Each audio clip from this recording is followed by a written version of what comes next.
I was recently talking with a friend from high school, and by high school, I mean treatment because I am a product of the troubled teen industry.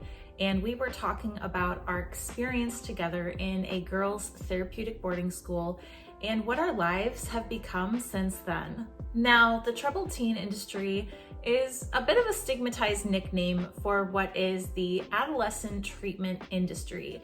This is a series of treatment centers or programs designed to help students who struggle to succeed or thrive in a conventional school setting. These are often young adults and teenagers who struggle with substance use disorders, promiscuity, adoption issues, mental illnesses like depression, anxiety, bipolar, OCD, borderline personality disorder, trauma like family abuse or sexual assault, any number of struggles that can impede a student's growth. There are a variety of these treatment centers, and all of them are intense. They can last for months at minimum and years, most commonly. A lot of these students go through multiple treatment centers throughout their time. These can be 2 or 3 year stints, and that is not at all unusual. That is pretty across the board the standard. Some of the types of these treatment centers are residential treatment centers, which I've heard are kind of like a holding cell. Not a lot goes on. They have very strict rules and few privileges. There are wilderness therapy programs, which are essentially backpacking constantly for months on end with no break. These are very hardcore because you have to do things like make your own spoon and bowl in order to eat, and you have to learn how to make bow drill fires to create fires. You cannot use matches. And those teach integrity, I suppose, because you are taking a person out of an environment that they have comfortably been manipulating for a long time, where they have been playing by their own rules and taking advantage of people, and putting them in an environment that cannot be manipulated. Nature is a force of its own that you must respect. So they are being molded into having to adhere to the laws of nature, right? They can't manipulate nature. The kind of treatment center I went to was a therapeutic boarding school, which is essentially a hybrid of a standard high school and a therapeutic treatment center. Because when you are taking students out of school for multiple years at a time, they'll still need an education. So this is a pretty common type of treatment for adolescents, and it was my first of 2 treatments. After my boarding school, I went to an aftercare, which was designed to integrate institutionalized children back into society. I went kicking and screaming to boarding school. My issues that led me to boarding school were somewhat misinterpreted because there were a lot of rumors around my school that I was a drug addict. I was not. I have since become a drug addict and I am in recovery for addiction, but at the time that I went to boarding school, I had never bought any drugs. I had only ever tried marijuana, and I couldn't take more than 2 hits at a time. I didn't even smoke it every day. I smoked it with my friends. I didn't own any pipes. I had never been drunk before. I had never even finished a beer. I didn't like alcohol. I didn't want alcohol. I was pretty straight-laced. It's just that there were a lot of rumors amongst the students and parents based on absolutely nothing, and my parents went off of that, and that's why they sent me to treatment. I was in fact struggling, and my real issues for why I went were sneaking out at night because I was in an abusive family and I felt safer sleeping in my friend's bed with her than staying at my own home. So that's why I was acting out in that way. I was ditching school because I had an abusive ex-boyfriend who was stalking me and would follow me to my classes and come to my house and just like stalk me. I was in an abusive friend group. I had a cliquey friend group that involved a lot of bullying. So in and out of my friend group, I was heavily bullied. I was bullied from all angles because my brother was very popular. He was one of the most popular students in my school of over 4,000 kids. So I was being bullied by strangers every day, horribly depressed, had already survived a suicide attempt, and had been in a psychotic episode at this point. Yeah, I was not exactly thriving. Now, I could talk all about the failings of the troubled teen industry and everything that went wrong, because believe me, there was a lot that went wrong. But I've already made a video about that. And as I said, I'd been talking with my friend about our memories of treatment, and there were some fond ones. So in this video, I want to talk about the inside of treatment, the side of adolescent treatment that most people don't see. The first thing I will say is most people don't go to treatment willingly. Most people go kicking and screaming. And the way I found out I was going to treatment was because I was not expelled, but I was not welcome to come back to my school. I believe that my parents had worked out a solution with my dean that they would put me into treatment rather than expel me, because I was at a point in my high school career where there was no other option left. It was either going to treatment or getting expelled. Naturally, I pre-gamed my flight to treatment. The night before treatment, I hung out with a friend and we drank beer. And of course, I don't like beer, so I didn't get drunk, but I wanted to be cool and I wanted that last hurrah and I wanted the last like teenage freedom experience. And when I got to treatment and they drug tested me, they found marijuana in my system because of course I had pre-gamed, not knowing they'd be drug testing me. And it kind of secured the thought in their mind that I was an addict and I was put in the drug and alcohol group. While I didn't belong in the drug and alcohol group, and I very much so belonged in the trauma group, I really had no choice in switching and I had to stick it out. So I begrudgingly went to AA meetings at first because they were offered. And the reasoning behind going to AA meetings was because it was the only way to get off campus that wasn't a scheduled activity. Once a week we had activities on Saturdays where you could go out like bowling or something, but aside from that it was a lockdown treatment center and there was no escaping. So going to meetings like twice a week was the only way I could get off campus. And also they had popcorn and a dog. I initially started going to these meetings for those reasons, but I started to hear things that I really resonated with. And I was amazed to find that there were people like twice or three times my age who felt exactly how I felt. So I sort of just kept coming and sitting closer and closer to the front of the meeting and sharing and, you know, getting to know people. And it was rewarding. It was something that I absolutely latched onto. For all you AA nerds out there who are in sobriety, this is going to be a fun fact for you. My treatment was in Vermont, and it was a town over from Dorset, Vermont, which is where they have the Bill Wilson house, which is a historic house. I believe Bill Wilson like retired there. I don't remember because at the time I didn't know who that was and I didn't care. But now that I'm older and I'm sober, I really appreciate that my first meetings were at this historic place, which was part meeting hall, part bed and breakfast, and part museum. In fact, Bill Wilson's grave is right across the street, and people come from all over the world to put their coins on his grave. At every meeting, they would ask us to like give our name, our clean date, and if we had spoken to our sponsor that day. And every time it came around to one of the girls from my boarding school, we would all say, I don't have a sponsor. And this was week after week after week until this one woman, this amazing woman, came up and asked why none of us had sponsors. And the answer was that because we were in a lockdown facility, we could not leave to meet with a sponsor. We could not each have like an individual sponsor. It would just not be possible.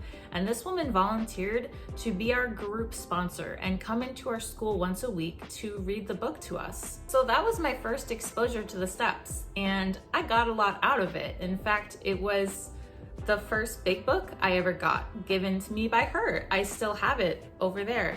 And yeah, I genuinely appreciated that. And I appreciate it even more today that someone would take it upon themselves to go into a lockdown facility to read out of a book for like 9 teenage girls just because she cared. That was really cool.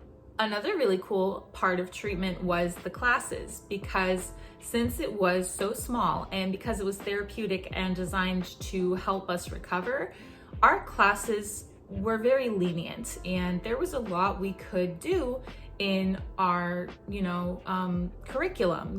We were allowed to have some freedom in our projects. And I got special privileges as a senior because there were, I think, 7 seniors in the entire school. We had a bit between like 50 and 60 students in the entire school, ranging in ages of 12 to 18. I was 18. And the seniors, since there were few of us and we were older and more mature, were granted a lot of grace in our projects. Naturally, I took full advantage of this and curated my work towards what I thought was hilarious stuff. Like, we had to write a persuasive paper, and when I asked the teacher if we could write about anything and she said yes, I took full advantage. I wrote about penises because I could. My high school paper that I got an A on, that was circulated between all the teachers because it was that freaking good, was all about penises. So this was not your average high school. This was a very special place.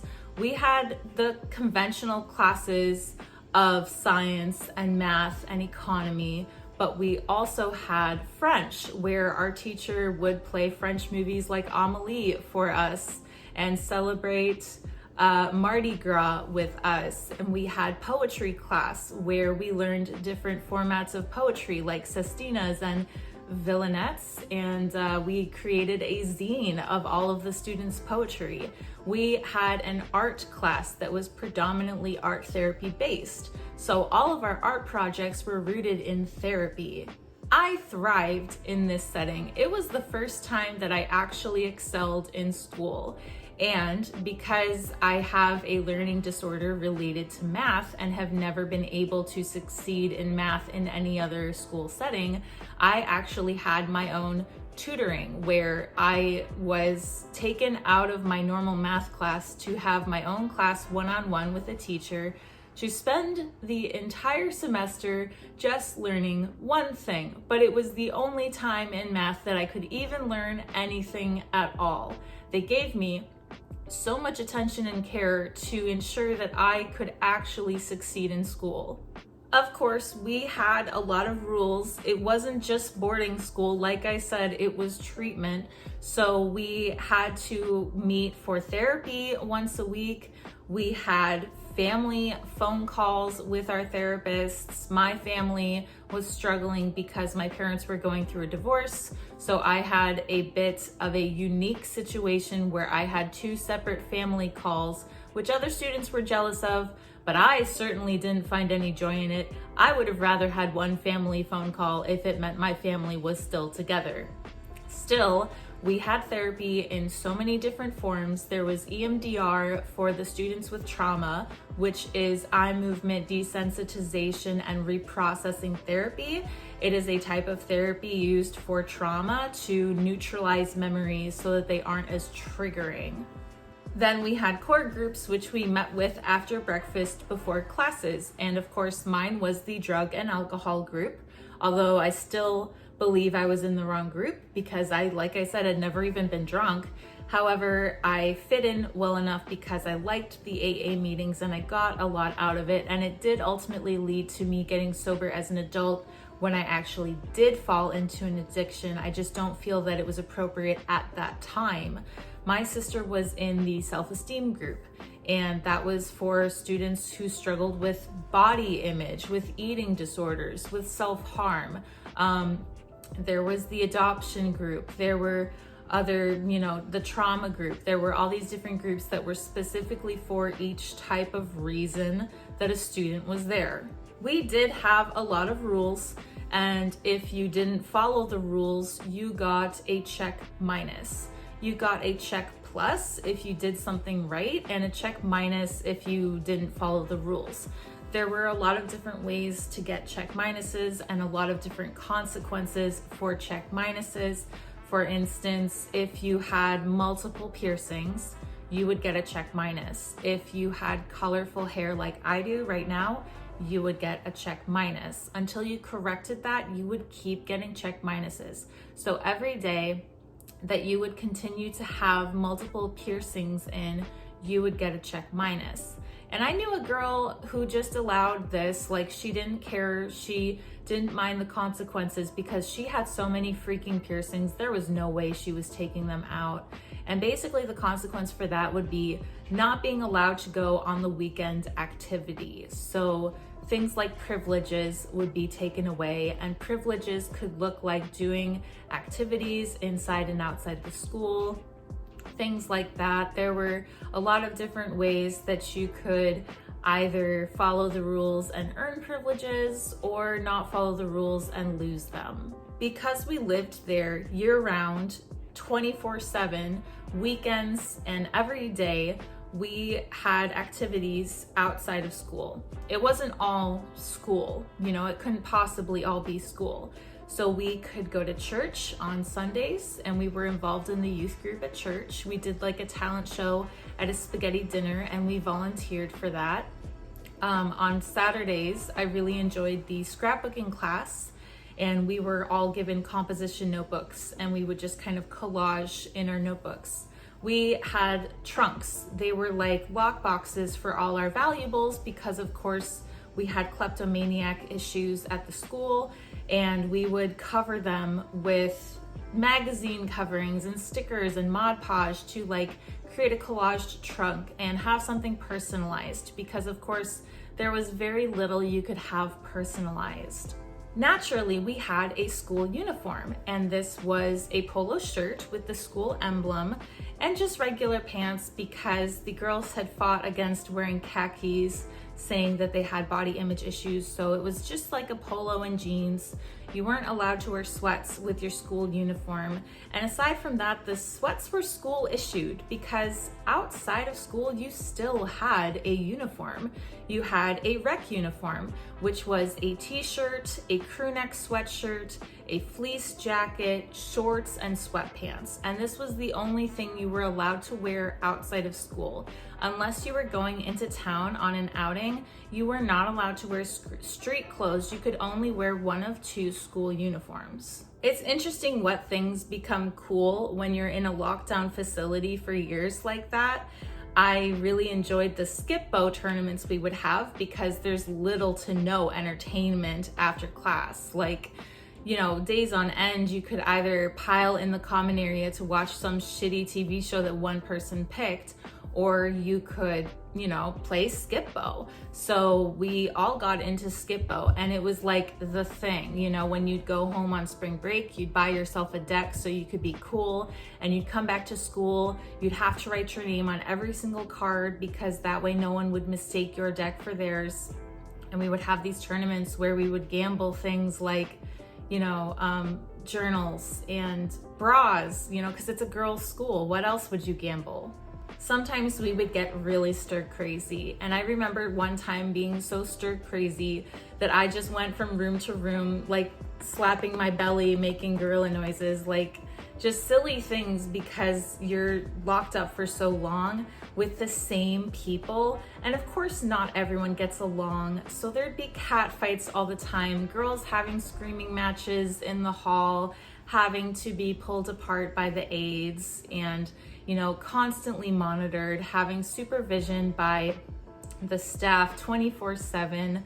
And if you were sick, you had to stay in lockdown in your room, and it was very isolating. So you tried very hard to stay well. It was a complete microcosm. It was our own little society. Of course, we grew very tight bonds, but by nature of treatment, people would leave.